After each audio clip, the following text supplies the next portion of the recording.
Good afternoon, friends. Today I am going to explain how to conduct the bending test on timber specimen. The aim of this experiment is to observe the behavior of the given timber beam specimen subjected to 2-point loading up to the failure and to determine the moment of inertia, that is I, bending moment M, bending stress F, and Young's modulus, that is E. In order to conduct this bending test on the timber specimen, there are few apparatus which are required. The first one is the universal testing machine. Usually the bending test is conducted on universal testing machine, and second apparatus which is required for this sample, this test is bending test assembly. And third important apparatus is the vernier caliper as well as the scale and the dial gauge, which is used to measure the deflection during the bending test. And the observations made in this timber bending test are the type of timber.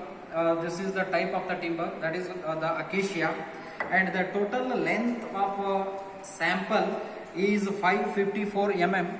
That you have to measure with the help of this steel rule. That is the second important observation, that is called as the total length of a beam or total length of a sample, that is represented by L, that is 554 mm here. And third observation, the bearing length of a sample. So in order to find out the bearing length of a sample, so what you have to do, from this end leave 25 mm and from this end you leave 25 mm and you mark it and draw the line. And the distance between these two lines, is called as the effective length of beam, that is represented by the capital L. The distance between these two lines is called as the effective length, that is 504 mm.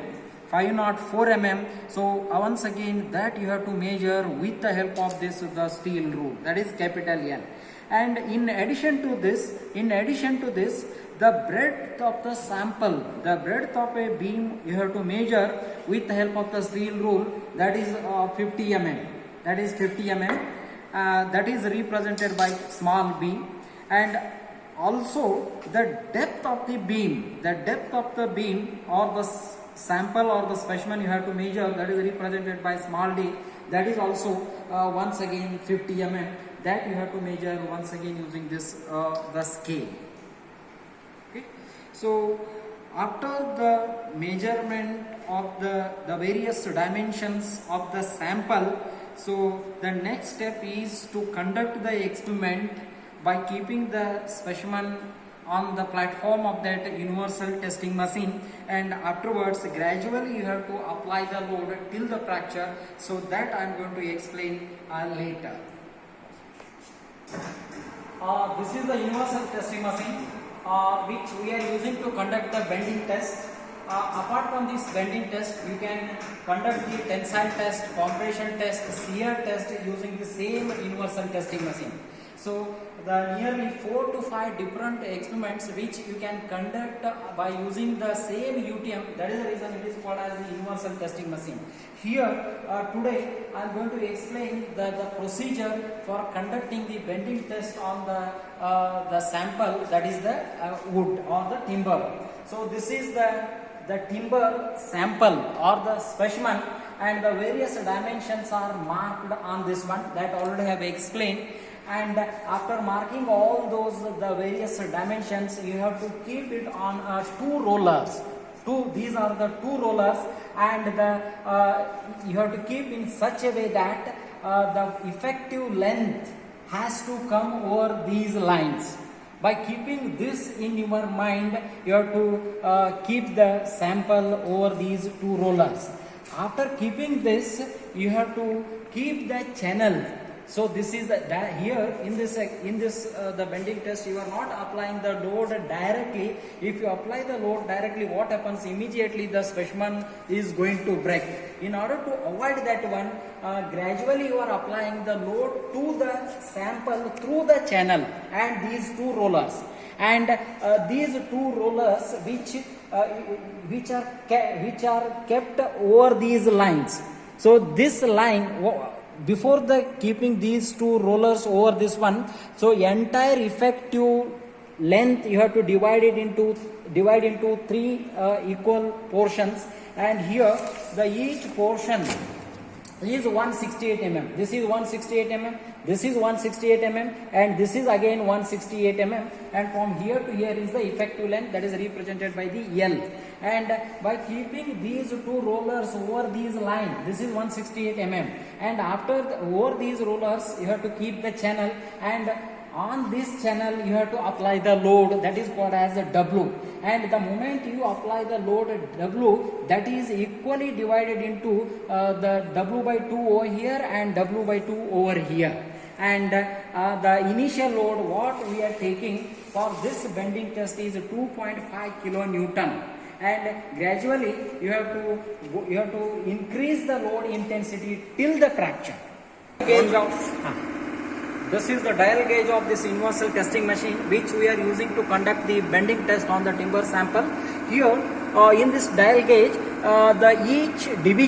each small division indicates 0.5 kilonewton of load. Please remember, the small division that indicates 0.5 kilonewton of that is the load. And this bigger division, bigger division is divided into 5 equal parts. So there are 5 divisions, 0.5 into 5, and total the load these two indicate is 2.5 kilonewton. So that is the reason the initial reading what we are taking, the initial load what we are taking for the bending test is 2.5 kilonewton. Later the next load is 5 kilonewton, next one is 7.5 kilonewton, next one is 10 kilonewton. You continue the intensity of load till the fracture of the sample. And for each and every load, the deflection that occurs on this timber sample, you have to measure using the dial gauge which is attached to the bed of this universal testing machine. So this is the dial gauge. Which is used to measure the deflection. For each and every the load, you have to measure the deflection that occurs on the timber sample. Coming to the tabular column, in the tabular column, there is a first column, that is serial number. Second column is the total load W in kilonewton. Then the point load. The total load we are dividing into 2 point loads.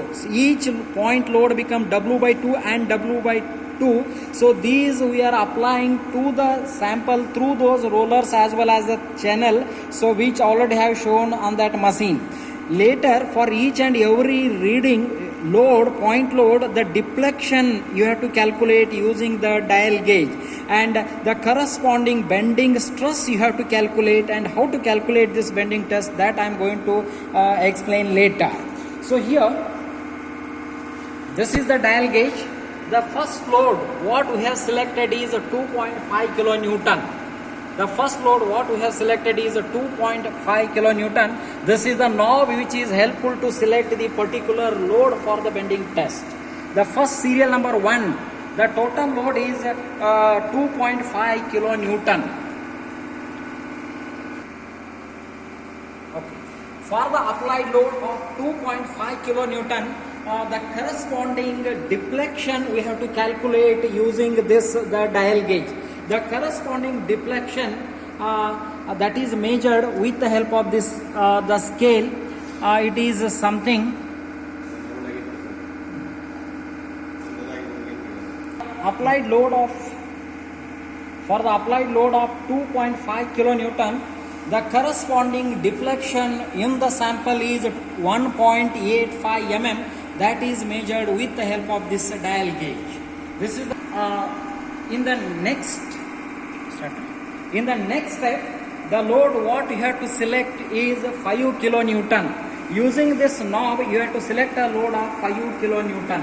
Okay, and for that 5 kilonewton load, what we have selected, the corresponding the deflection you have to measure. The deflection is 2.7 mm. So like this, you go on applying the load in a regular interval till the fracture of the sample. Once the specimen get fractured, stop applying the load, and for each and every load find out the corresponding deformation, also the corresponding bending stress. See here, this is the tabular column for the bending test. As I already told you, the serial number 1, for that one is the initial load applied on the sample is 2.5 kilonewton. For that, the 1.85 is the deflection, which is measured using the dial gauge. So the next load is 5 kilonewton and the corresponding deformation is 2.7 mm. And the next the load is 7.5 kilonewton. For that, the 3.55 mm is the deflection which is observed from the dial gauge. The next intensity of load is a 10 kilonewton. For the corresponding deflection is 4.2 mm. The next load is 12.5 mm. The corresponding deflection is 4.7 mm. Again, the load has been increased to 15 mm. For that, the deflection is 5.38 mm. Again, the load has been increased to 17.5 kilonewton. For that, the deflection is 5.8 mm. So go on increasing the intensity of the load till the fracture. Here in this bending test, the fracture has occurred for a particular load of 30 kilonewton. For that 30 kilonewton, the deflection is 10.2 mm.